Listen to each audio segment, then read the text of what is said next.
When we arrived in Costa, it was morning. I wasn't tired by the long drive. In fact, I couldn't wait to meet some of the local people.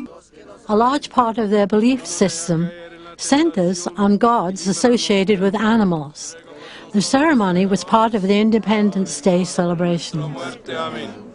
La bendición de Dios Todopoderoso, Padre, Hijo, el Espíritu Santo, nos tres, amén.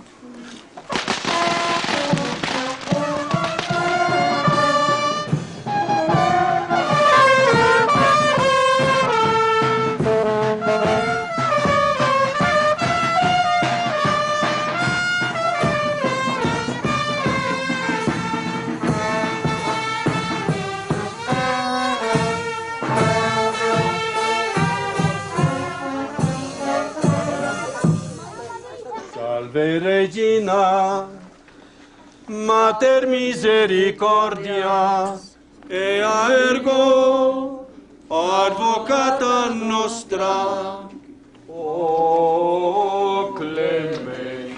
La bendición al Espíritu Santo. La bendición al Espíritu Santo. Ya, listo. Later in the day, we have the opportunity to join in on the village celebration. They hold the religious ceremony in the morning and have dancing in the afternoon.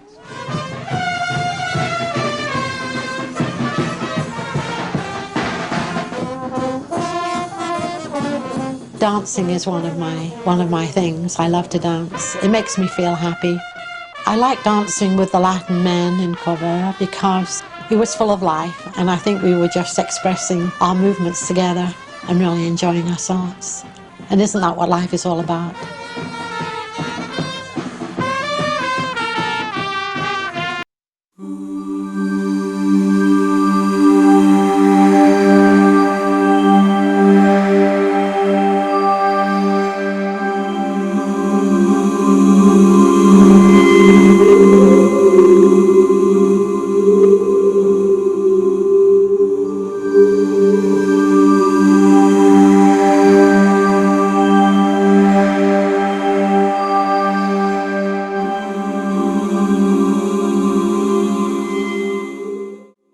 Can you do a lion? Yeah, can I do?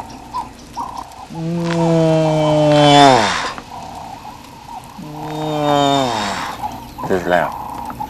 Can you do any other sounds? Yes. Hyena. Hyena? Yes.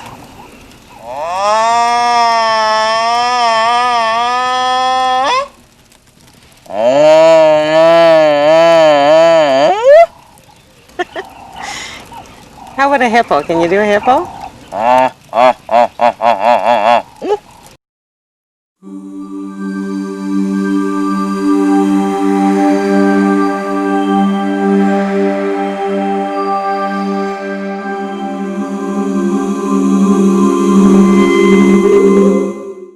After a couple of hours of traveling on the second morning, we reached a bird sanctuary. The sound sneaks up on you in the Arctic, so we went from nothing more but dead silence to this wild cacophony of sound with thousands and thousands of birds. The kittiwakes are like small gulls. They're white and gray. The murra birds are mainly black and white. Why they had settled on those cliffs, I don't know. Debbie took me kayaking. I'd been kayaking before, but it's been a while, and her tips were greatly appreciated. And what kind of wildlife would we see out here? Well, we could see whales out here. We've had humpbacks, gray whales, minke whales, and the occasional orca in here. Oh, there's the kingfisher. She pointed out some wonderful wildlife, especially a bald eagle. That little rock island with the eagle. Oh, I see him now. Look at how big he is. Oh my God, he's huge. He's wonderful. So how long have you been in this area? I actually grew up here. My dad was a mechanic in one of the logging camps. So is the rest of your family still in the area? No, they've moved on. They're living in the cities now. But something's keeping you here. Yeah, it's nice. Snow lineups, snow traffic out here. True.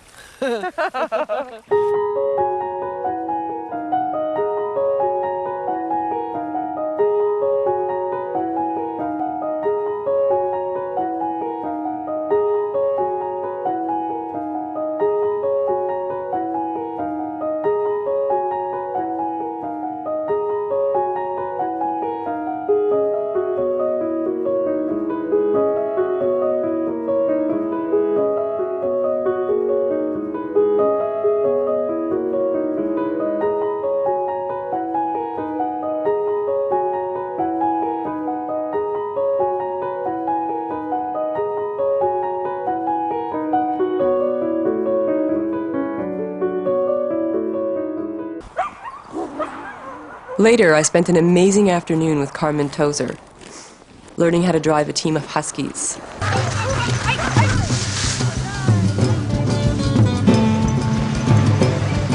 The part I enjoyed the most, besides the eager huskies, was the feeling of exhilaration when I was alone, flying down the snowy river, yelling, "Hike, hike!"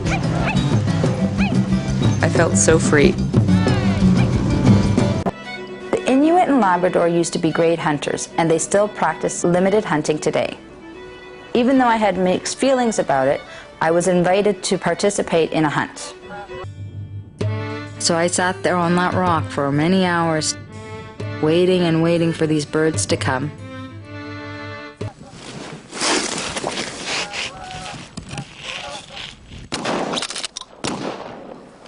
Well, to me it was very traumatic to see this bird being shot down. I had such mixed feelings about the hunting. It's a way of life here, though. Now, after being out hunting for the day, I really feel differently about it. It's the cycle of life. As these birds or animals are giving their life for people to survive on. Geraldo, who owned a lot of the property that bordered the volcano, took me to his own personal sulfuric mud bath for an interesting experience. So do you put it everywhere? Yeah, everywhere. Everywhere. On the body. Oh, okay, I'm gonna do this. Oh, actually it feels like a mud bath. Thank you. Dive in? No, slowly. Oh, there's steps here. Oh, that's great. You can sit here. Oh.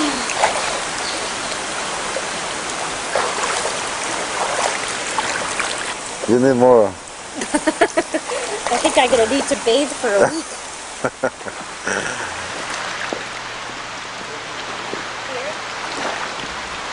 Oh no, freezing cold. A little bit. Okay.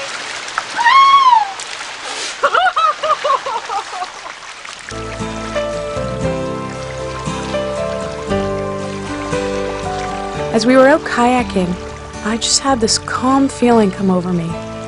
The water was so fantastic. And the bigness of the mountains around us just really brought everything into perspective. And coming up upon a 30-meter iceberg, and you can hear the water rushing down the iceberg as it melts. I mean, that feeling was just like nothing else I've ever had. It was so calming.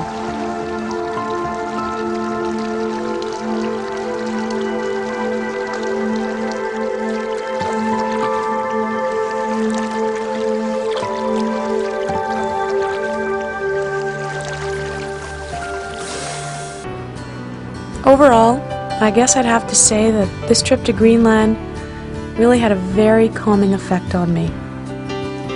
Coming from a city that is just filled with people that are busy and rushing all the time, and going to a country where everyone just seems so calm and relaxed about everything. Nature really is the dominant force there. Santiago and Andre did a demonstration for us of a traditional greeting ceremony.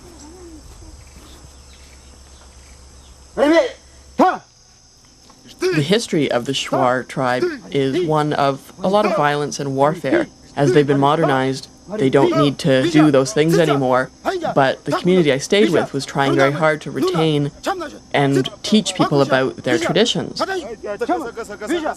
part of that tradition was making sure that a visitor who showed up at your house was a friend and not an enemy, so they had a ritualized greeting ceremony where they shook their spears at each other and shouted a series of questions and answers and greetings, and once they were finished, they sat down and had a drink together.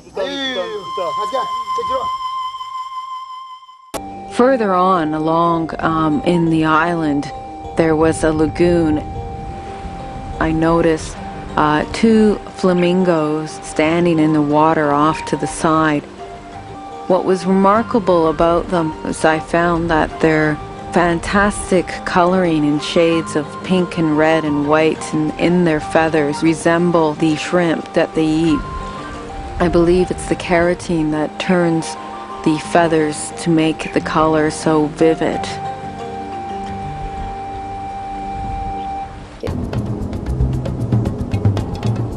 I had learned so much from the people who inhabited the desert, but I couldn't leave without seeing the pyramids. Finally standing before the great pyramids of Giza, I thought of many things. Hidden tombs, the legend of King Tut, the lives of the pharaohs. I contemplated the mystery of the actual building of the massive structures and wondered about the ancient secrets that they would hold forever. Most people associate Egypt with the pyramids, but to my surprise I found that, for me, the time spent in the desert was the most interesting and fulfilling.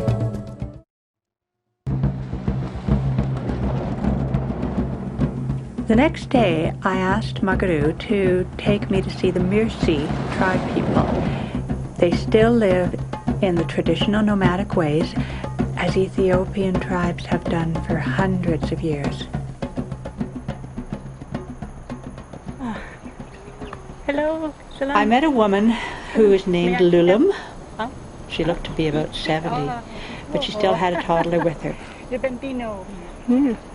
And Lulam, this is your bambino?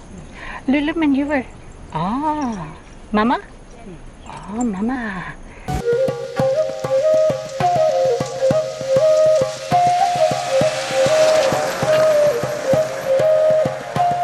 Because I kept falling on my skis, Oli took pity on me and gave me a ride back to our campsite.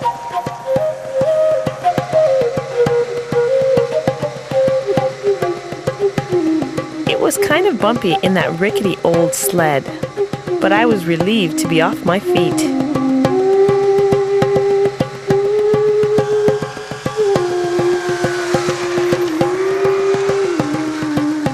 After a very full day, it was a pleasure to get back to camp. Because this was Oli's regular campsite, the structure of the tent was already up. But it still took a lot longer than I thought to get the tarp to cover it properly. Finally, my day was over. I was very tired and looking forward to going to sleep. It was disappointing that I hadn't been able to talk to Oli about his people and their history. But I certainly got an idea about what Sami life is like. What I didn't realize was that this included sharing a tent with Oli. I was told that there was an accordionist that played around the corner, and to my amazement, he was actually playing outside of his home practicing.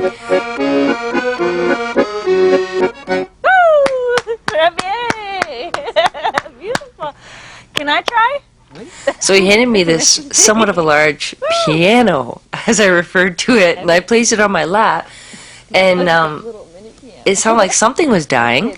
Oh, I couldn't play for the life of me. Just give me a minute here. Just give me a second. Well, I'm never going to make the music awards.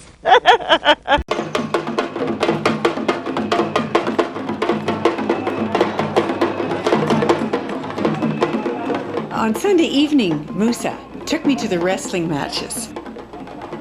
Every Saturday and Sunday evening in Banjul, the capital of the Gambia, people go to the wrestling matches. Now, they had to drag me there because I'm not a wrestling fan, but it was one of the best evenings that I had in that country.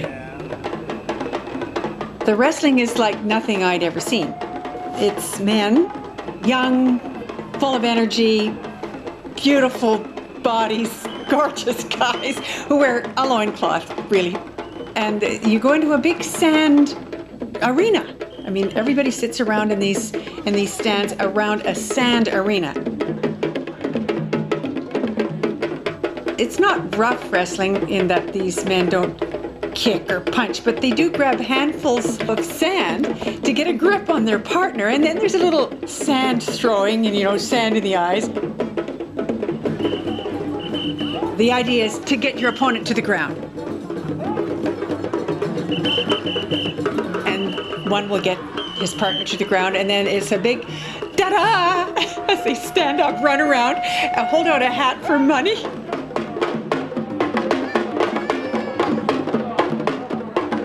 We went at dusk too, and so it was cool. Just a great evening's entertainment.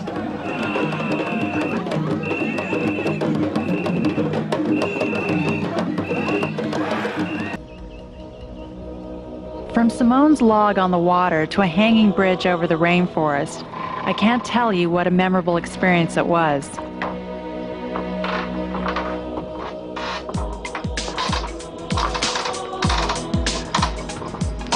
So how high up are we? About 120 feet. 120 feet, that's very high. So the more you go, the higher it becomes because the ground is steeper. Now, has this ever, these ropes ever snapped or anything? No, never. Regular maintenance to keep it strong. Do you ever have people who panic? Sure. So who built this bridge? There were 2 Canadians and 1 American. 2 Canadians and 1 American. And about 6 Ghanaians were also hired to assist. And how many connecting bridges are there here? There are 7. Altogether, it's about 350 meters. I'd been told about a pork knocker that could take us out to the jungle and show us where he was mining for gold and diamonds. Hello.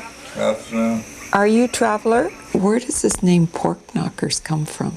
Well, it used to be poor knockers. For poor people? Yeah, because they used to do a lot of hard work and they never really get anything. Oh, I see. Right?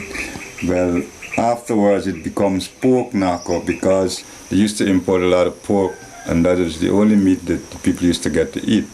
So when a man is going into camp, he says, let's go and knock some pork. Well, later they swing it around, the pork knocker. Okay. So when you're going into bush now, they say they're going to pork knocking bush. It was quite a trek through that part of the jungle. It was fairly wild. All pork knockers camp. Oh. We had to cross this log bridge, and it was a skinny log too. Oh, I don't think I can do that. Go back a little. Yeah? Oh, okay. Okay. I could put my raincoat and slide across it. Maybe? Yeah, should be a good idea. Good. Because I'm not going to walk on that skinny post. Don't worry, you can walk in the water. In the water? Yeah. I don't want to walk in that water. I just really thought, I think I need to turn back at this point. Look at, why don't you guys help me to carry me? Okay. Oh my. Traveler chopped down a tree and made another little bridge for me, and he was a great guide. He was quite an amazing man, actually. Okay, this is better. This is much, much better. Oh, thank you so much. That was a great idea. When this moss is dry, pork knocker use it for toilet paper. Oh, really? Yeah. Well, that's convenient. Pretty soft. Yeah, it looks soft, actually. Well, all the conveniences that you ever wanted, huh? Oh. And here is the diamond area. It's the work ground. You can see it, folk knuckle working there, taking out the topsoil. Oh yeah, right. You have to cut the roots, throw them out, then you find the gravel below. Oh, I see. Have you found many diamonds in here? Yeah. This is what they call a testing rod. To see how deep the gravel is. Right. Is that thing loaded or not? No. No, please put it out of the way.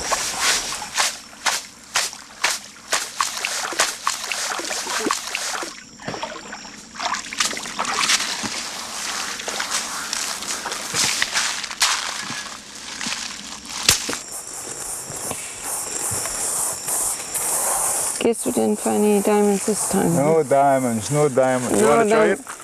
Oh. Come on. Oh. Maybe you have better luck than me. Oh, I don't have good luck with anything. You can never tell. It's true. Oh, my pants are getting wet.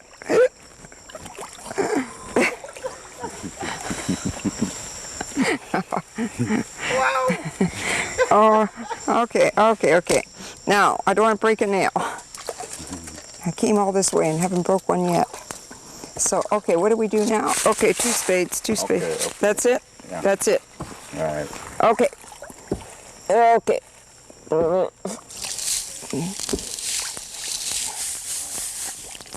Using the sieve to try to find diamonds seemed like kind of a long, slow process. I guess maybe you have to get into it. Do you think I washed it enough? And I thought it's much easier to go to the store and buy diamonds and gold than this, but it was an interesting experience. And it was very interesting to see how close to the top of the ground gold and diamonds actually were. You don't have to go down into mines and do it like I always understood that that's where diamonds come from. But these were 2 feet into the ground. You dig a hole and you find diamonds. No. That's no good. I need a magnifying glass, maybe. Do you see any? No, I didn't see. Better luck next time. Yeah. I think it's easier to get a casino in London, Ontario. Let's face it. Oh.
That the ice coming down here is about 800 years old. 800 years ago this was snow falling down somewhere on the top of the glacier, and then it has to get to the bottom, and the glacier is on the average 1,500 feet thick. It's absolutely amazing, isn't it? It's so beautiful seeing these glaciers floating here. They're all floating, you know. Look at that black beautiful iceberg and that white one in Constrand, yes. And why is that one so very black and the other so very white? It could be two reasons. It could have been close to where sand blows on it, but most likely it's because there is a mountain up there which the ice scratches and takes off a lot of soil and stones and rocks. Yes, and brings it all the way down. That's right. And the white ones are just pure snow. Yeah, and the blue ones you see, where the Turkish blue, they are the ones that have been overturning. Is that so? They overturn, yeah, and they make a lot of noise and waves and splash. Yeah, it's pretty dangerous to get close to them. I should think it's so. Not safe. Yes. And 9/10 of them are underneath the water, you know. Yes. That's an extraordinary one here. That's such a strange shape. Yeah. And would it be the wind makes it that shape? Yeah, the wind and the rain seems to cut them, and they seem to be harder in some places and softer in others. And sometimes I imagine shapes. I can see faces and animals. If you have imagination, you know, this. Yes, I saw a large cat this morning. You saw a cat this morning? Yeah. I like that.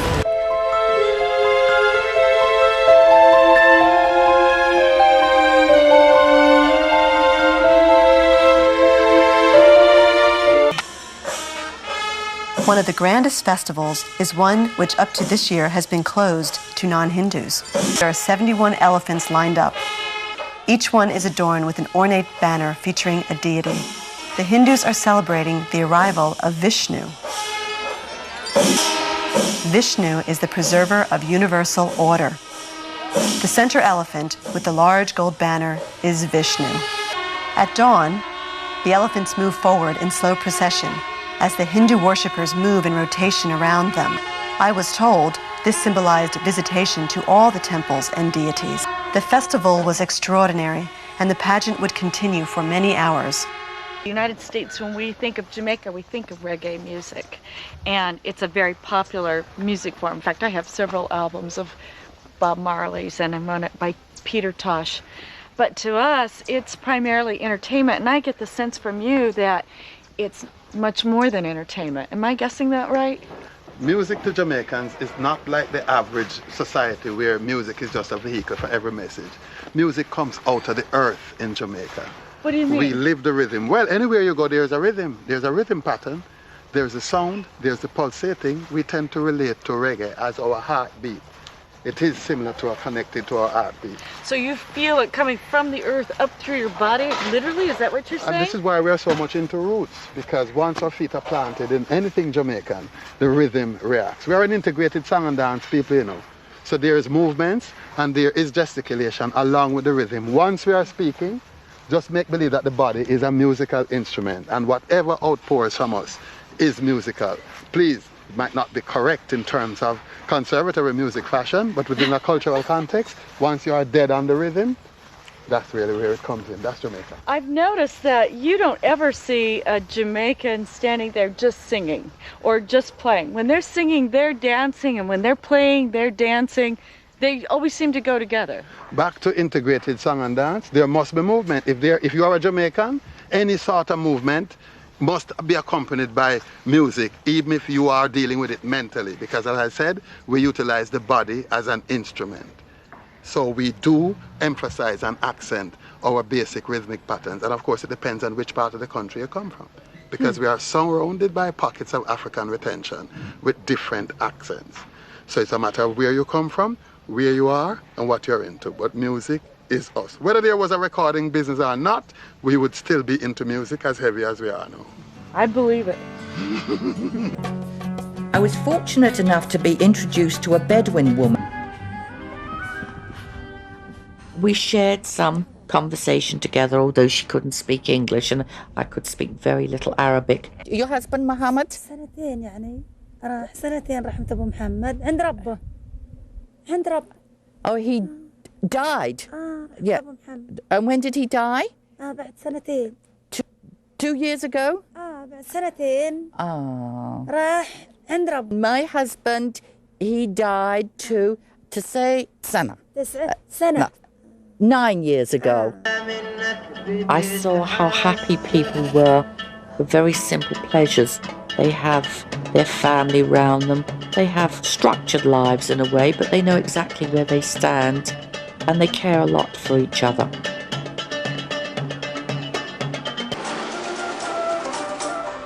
We were driving to meet local sheep herders that lived in the mountains. This was going to be my first taste of Kirk hospitality.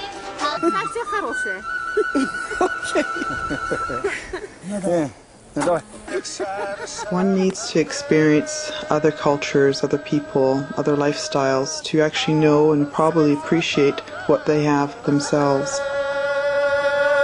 In this modern world, we would consider these people to have nothing, but they have such a wealth of love and consideration for others, something that I believe we've lost.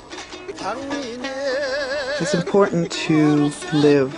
It's important to know what life is about, and you can't always understand life just in your own backyard. If anybody was to ask me, would I ever do a trip like this again, I'd say most definitely yes. It should be a prerequisite for life. Every morning at 8 a.m., we would go down to the river, just the women, do their morning ritual of washing the children, washing their dishes, and washing their clothes. And they go back to the house and spend the day at the house, playing with the children or making the meals for the day. This would happen again at 5 o'clock in the evening. Japanama. Lisa. Japanama. Elise. Japanama. Edward. So are you going to show me? You have some soap? What do you call this? Sabon. Sabon. Could I use it? Okay. Like this? I enjoyed talking to the village girls, sharing with them, communicating with them. Do you have anything? What do you call this? Like this?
The market was very lively, all these colors, these sounds, the people talking to each other, trying to sell their things, inquiring how the house is.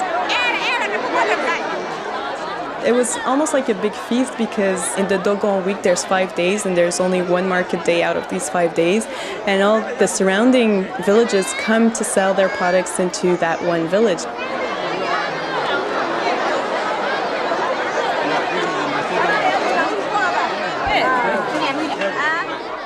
I was with the chief at this time, Dogulu, and he was, very eager to show me all the little different things the market had. That's what they do the beer with? They do the beer with? Yes, we make beer with that. When I first met Dogulu, I was really surprised because I was expecting, a very strict and very important being the village chief, and this guy was so simple, so open, so great. He was very enthusiastic and come here and try this, very proud of showing what his village was about.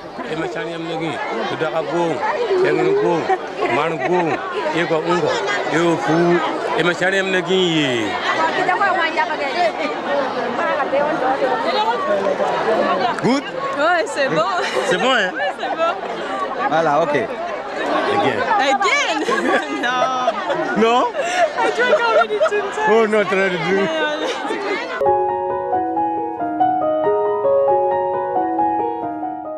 Is this the place you were telling me the caves underneath somebody's house? That's right. Now we have to ring the bell here. Okay. So, someone over here. The woman who lived in the home was the cutest old lady. This is a nice house. Can you show us the cave? Yes. The cave underneath this very nice house? Yes. Oh, the cave is right through your living room. And right past your kitchen. Yes. A cave.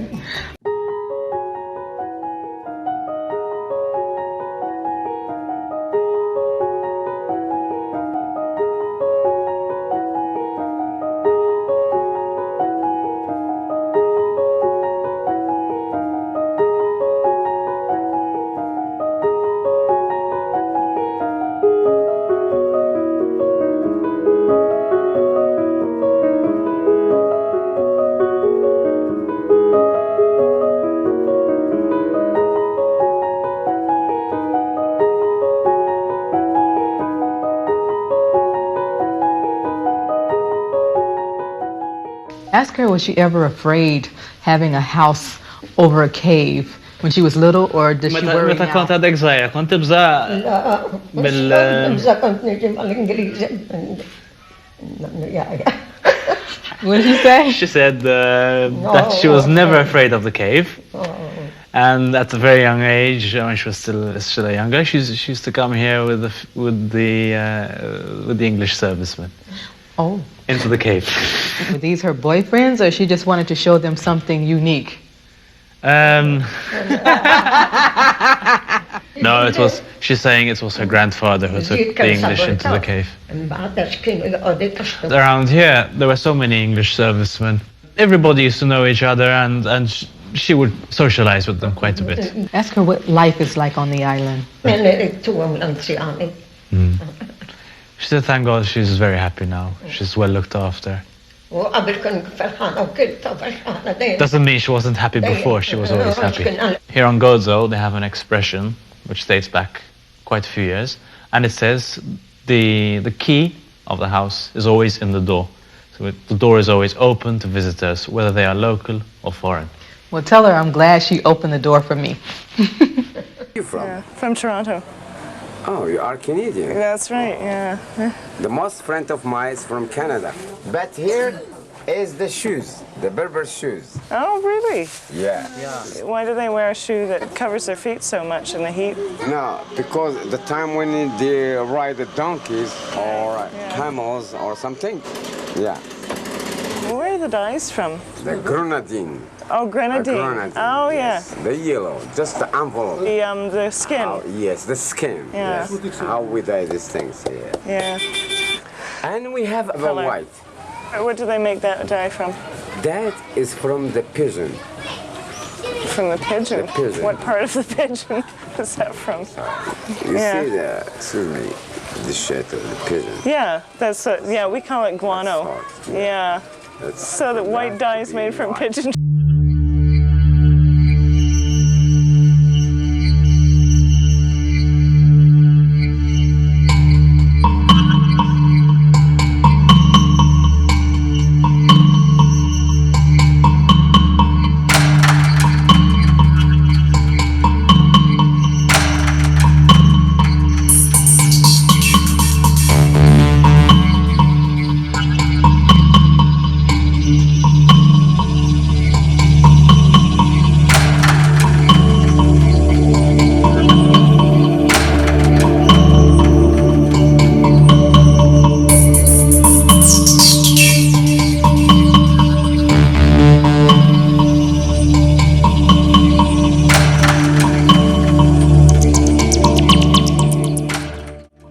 Hi, my name's Heather. C'est quoi ton nom? Mohamed. Hello, Mohamed. C'est possible de monter la montagne avec moi? Ouais. Oh, merci. OK, on y va?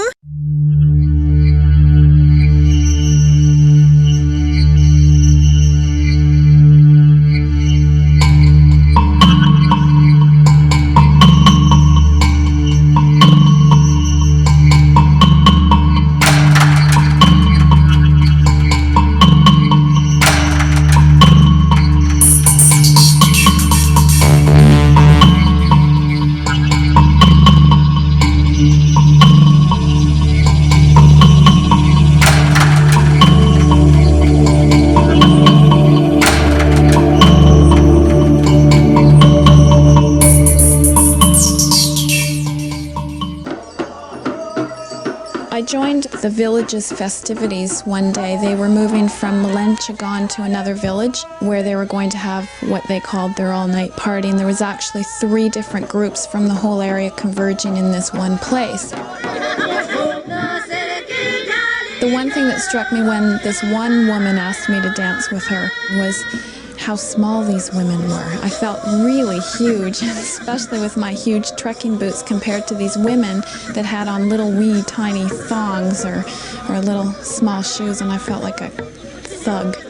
We just laughed, and the woman beside me was very friendly and wanted me to be part of the group, and I really felt that connection with her, so it was a lot of fun.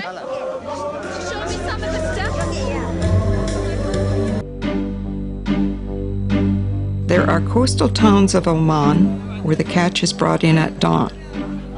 Most of the fishing in the Gulf is still done on traditional wooden boats called dhows. Fishermen spread out fish on the sand where merchants can inspect them and make their bids. And everybody rushes to get the fish to the market or into freezers before the heat of the day sets in.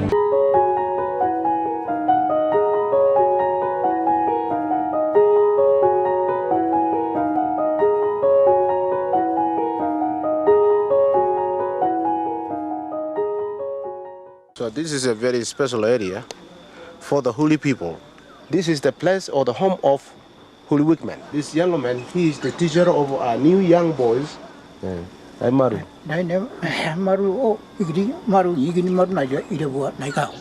Very important thing for the new young boys who are coming in this area, he has got a very special water, and he used a lot of magic words in that water.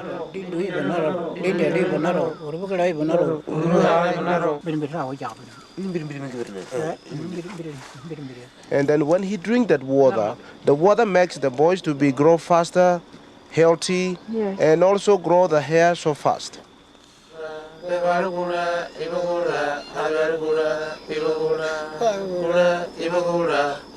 Huli Wigman had a very remarkable hairstyle. It took a long time to be grown in this design, and they apparently were all bachelors, and they lived together and wore these special costumes.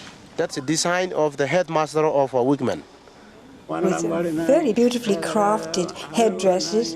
The skill of making them passed down from one generation to the other.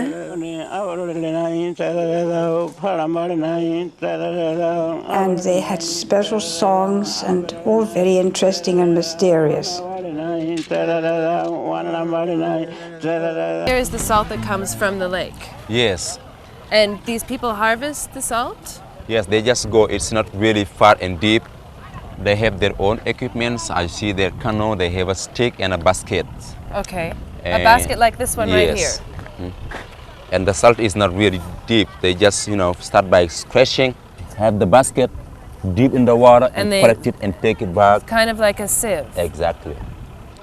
And then someone comes every day to buy the salt?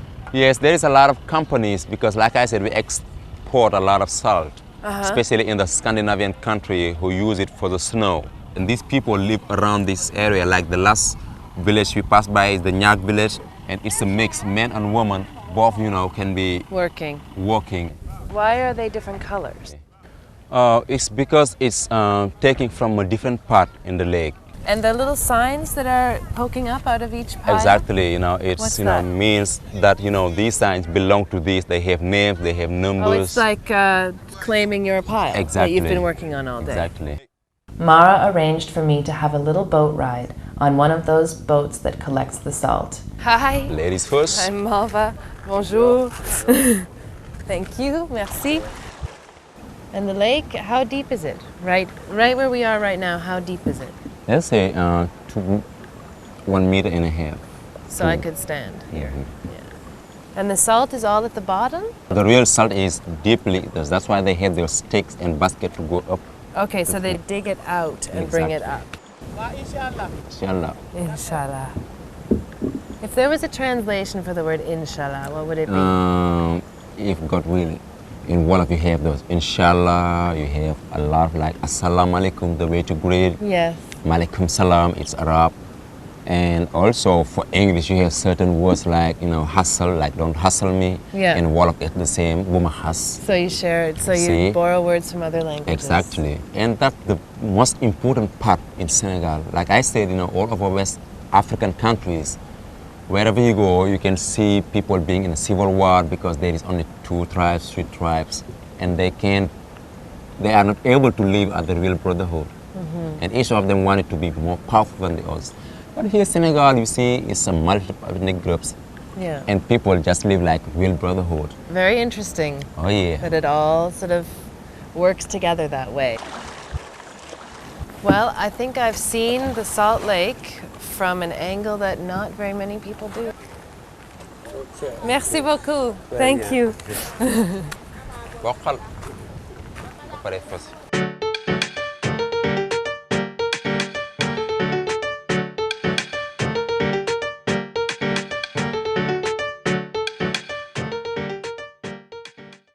So this is a Catholic cathedral? Yeah, this is a sick building. This is the cathedral we are trying to restore. Are you talking about that big crack here? Yeah. This crack maybe comes from the 16th century. It has too much weight on. Yeah, the building itself has too much weight on it. Yeah, it seems to be like a enormous flower, stone flower opening because the weight on. So that's a beautiful analogy for something that's not good at all. Well, it's not good enough because it's a little bit dangerous, but we can manage. We are trying to restore it. It's opening up. Now, how old is this cathedral? They began to build this in 1200, and they finished about the last years of the 14th century. And from that time, all the cathedral was opening. Too much weight. So you started restoring it, and that's when you found the bones? Yes, when we started restoring the cathedral, we knew that we should find plenty of bones because people were buried inside the church. And we found them. We found the history of Vitoria, we found the history of this cathedral because that bones, the meaning are like documents that explains to us the history around this cathedral. So hopefully we can have the archaeologists show us the bones. Yeah. Outside, a team of archaeologists were excavating the bones. They were the bones of ancient Christians buried in or near the church.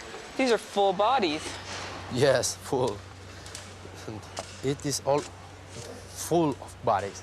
Oh, and how old are these bodies here? These bodies were 700 years old. Yes.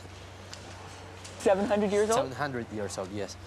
From the 14th, 13th century. So now how were they buried? Were they buried in caskets or were they buried in cloth?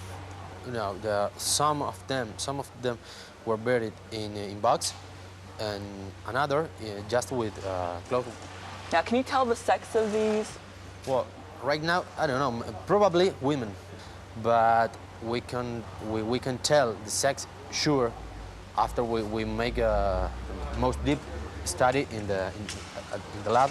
We have a record system very complete. We have the body draw it 3-dimensionally in the computer, and we make a lot of photographs, digital photograph and slides. We can tell even what he did during his life, not the job of the people. Wow. Yes, yeah, the different kind of jobs, of physical jobs. That sounds very interesting. Yes, to me, yes.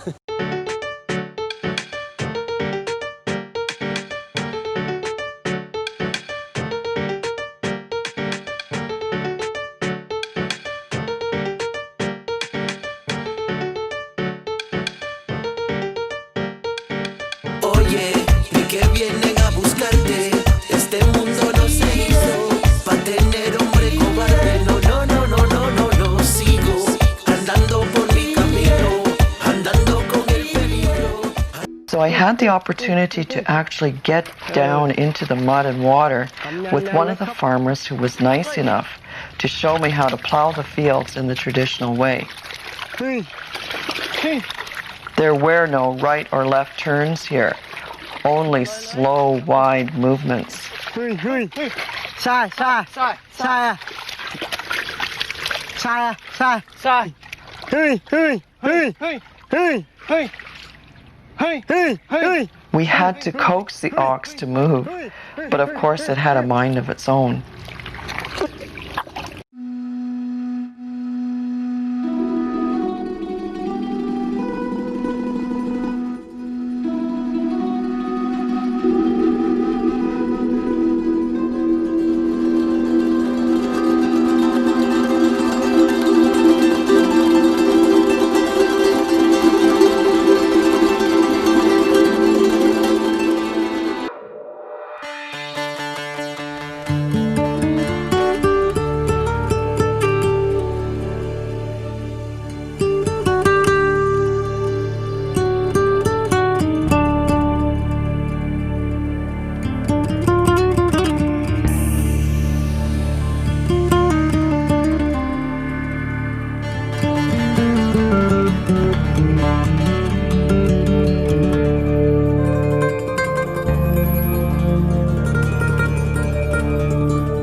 Recently, but they were first built 4,000 years ago. Okay. That's one of the 10 underground cities in this region, which was made, as they think, first part by the Hittites and the rest later on by the Greeks.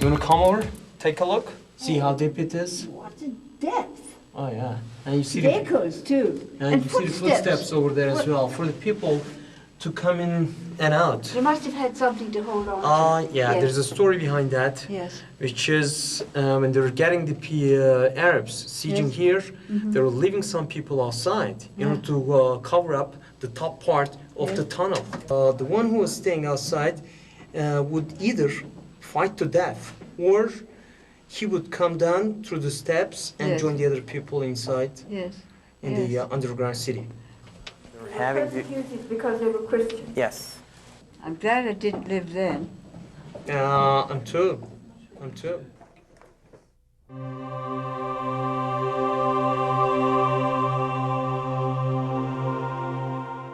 Here were done by the Navajos. They're two horse riders chasing a deer in the canyon. These were probably done sometime during the 1800s. Somewhere in there, the horses, sheep, cattle, and goats were introduced by the Spaniards. Yeah, I've heard that. Yeah. There's a man who was who came up this way back in the year 1540. Coronado. Yeah, Coronado. Yeah, I read about him. Yeah. He was looking for gold. Yes, that's right. Didn't find any. Yes. No. They went as far as the state of Kansas. They never found no gold. They returned back down to Mexico. Later on, they came back up and they started making settlements all along the Rio Grande River. And did a lot of damage while they were here, didn't they? Oh, yes, they did. In 1540, Spanish explorers looking for gold were followed by Europeans who colonized this area and forever changed the life of the Navajo. We have some Navajo rock art back here. These are Navajo charcoal drawings. One pictograph showed a war scene between the Plains Indians and the Navajo. You can actually see spears, shields, and even some Indians who were on their knees holding guns they'd purchased from the white man.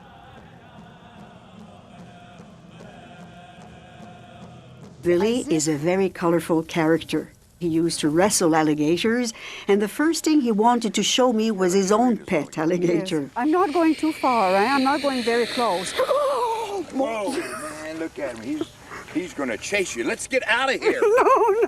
No, you stay. Look, it's like a smile, right? It's a smile. He thinks you're delicious. Yes. You can hear him, eh? Is he afraid, or is he, why? No, he's just letting me know that don't be coming near him. But we call him halpati chumbi. Halpati means one that goes like that, and chumbi means big. So just big alligator. Does he have a name? Oh, we call him Superman. Superman? He looks like a tank. He probably weighs about 2,000 pounds. Yes. He's just fat. He is 52 years old, I believe. You used to wrestle these alligators, and now, but you wouldn't take one like that. That's too big. You couldn't handle this one. No, you can. Well, you can't handle him. You can jump on him and sit on him. Can you? No. Would you like to do that? Oh no, but I'd like to see you doing that. Well, give me a stick and let's see what we can do. Yes. And you're gonna wash my boots later, right? Yes, I will certainly. Okay. Okay, let's see what he does. Holy smoly! I'm sorry.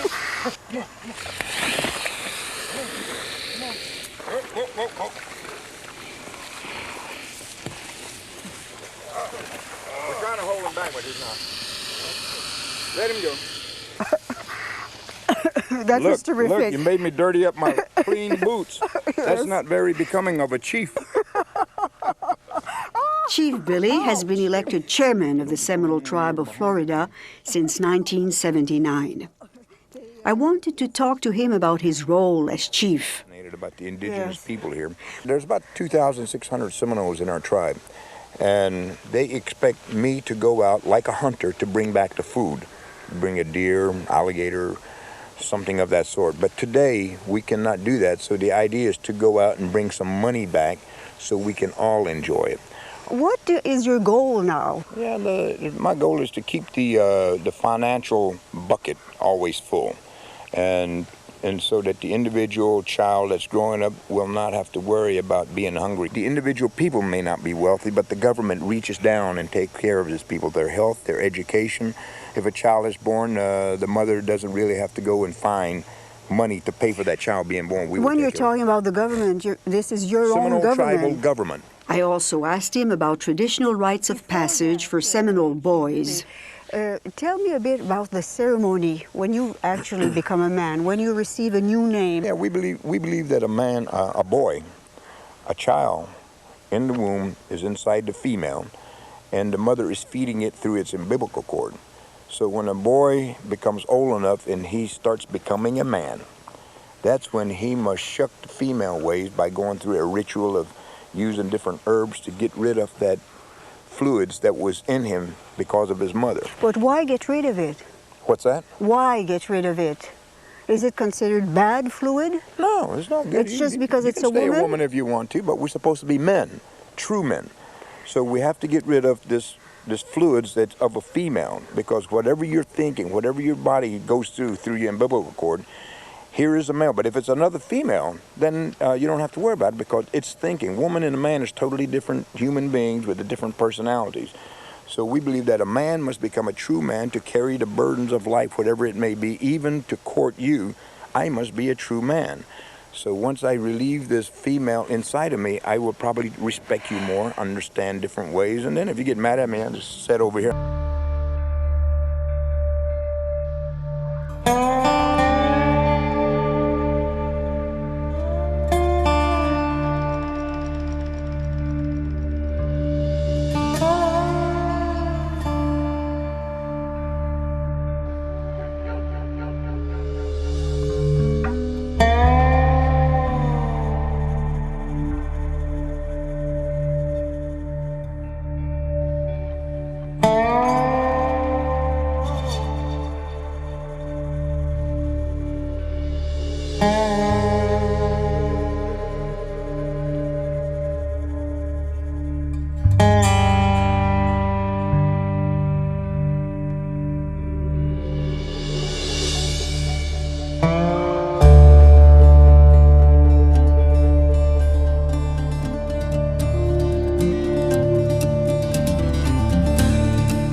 visit when they brought my family in here, one at a time. Then later on, I went to sea, and I had a bad motorcycle accident, and that's when I first noticed the signs of leprosy, Hansen disease on me. And why were your family brought here? They were all brought in as patients over the years.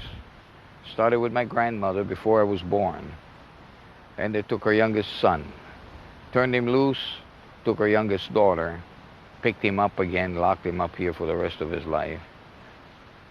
Then they brought my dad when I was 9. They brought my baby sister when I was 10. They turned my baby sister loose when I was 12, and they locked up my older sister. She still lives here.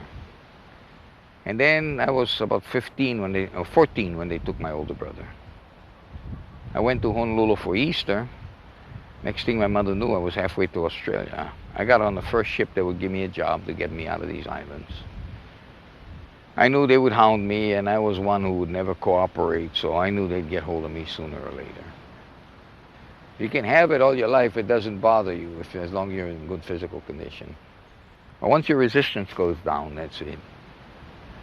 So it surfaced on me, and I decided, well, since my family was here, my dad was getting old, I felt I'd stay a couple of years here, get enough material, medicines and stuff together, and then disappear, but I never left. I've been here 44 years. Could you explain to me what leprosy or Hansen disease is? Well, it's very, very hard to explain. Depends, there's so many different theories. It's supposed to be a disease of the fine blood vessels, and they infect the fine nerve endings. When they affect the nerve endings, you lose sensation and all, and you constantly have damage without realizing it. You keep hurting yourself. And that's where the damage comes in. Then later on, if it advances enough, you got bone absorption. And every once in a while, they got to cut open to take out chunks of bone. It's really hard to pin down. Hell, until a few years ago, they couldn't even find an animal that would take human leprosy. They finally found the armadillo that takes human leprosy. And now with the medications they have, in 3 or 4 days, it's no problem. Those of us that went off on the old medication can reactivate once in a while, but otherwise with the medicines they have now, the more modern understanding, it's no problem at all. Could you leave now if you wanted? Oh yeah, all of our people are free to go now. They don't lock up leprosy patients anymore. They're all treated as outpatients now. Do a lot of people leave, or do they? No. Oh, our people go out, yeah. Las Vegas is our home away from home.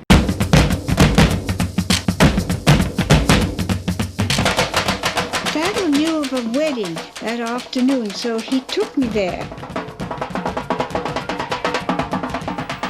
When we arrived, the actual wedding was over, but there was a lot of dancing, which was great fun to watch.